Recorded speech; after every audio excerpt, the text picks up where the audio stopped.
pas la première que je ramasse dans ces rues-là, et à mon avis, ce sera pas la dernière. La pauvre gamine s'en est pris 3 dans la poitrine, juste pour quelques centilitres de cette merde. 16 piges, elle devait juste se charger de refouguer le bordel au camédio au quartier. Ça s'arrache à des prix affolants. L'agresseur devait avoir prévu le coup, juste envie de reprendre une dose, pas assez d'argent pour se la payer. Il l'a consommée sur place. On n'a aucune idée d'où nous vient cette merde. Elle est arrivée en ville il y a à peine un mois et compte déjà plusieurs fusillades et meurtres à son actif. Cette drogue est la nouvelle gangrène de la rue, celle qui surpassera le crack, l'héros, la prostitution, l'alcool, tout ça. Elle pourrira cette ville jusqu'à la moelle, surtout quand on voit ce qu'elle est déjà. Plus rien à tirer de cette scène. On n'a plus qu'à espérer un coup de chance pour trouver une piste. Personne ne sait jamais rien ici. Ils ont trop peur.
Nouvelle victime hier dans la nuit.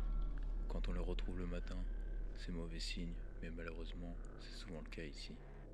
On a des patrouilles faites pour ça, même si on l'avoue pas vraiment.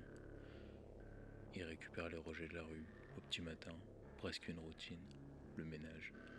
Cette fois, c'est différent. On a possiblement un signalement sur un des détenteurs de la merde qu'on traque. Elle rentrait chez elle quand elle a dû rencontrer des camés. Les enfoirés, ils l'ont pas épargnée.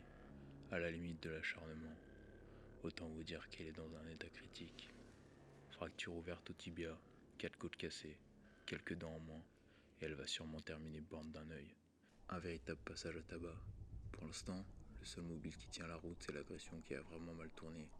Et encore, la victime peut s'estimer chanceuse de s'en être tirée. C'est qu'un des nombreux cas. On en a eu tellement en un seul mois.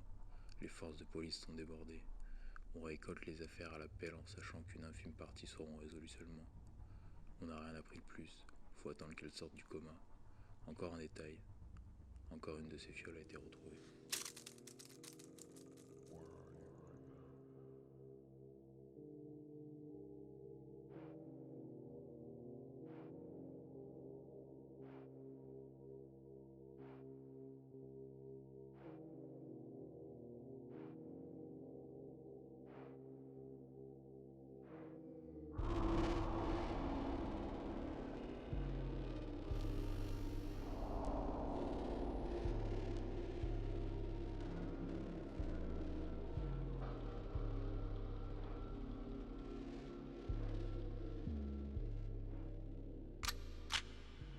Aujourd'hui est Courtine de mes nuits, nouveau cas d'homicide.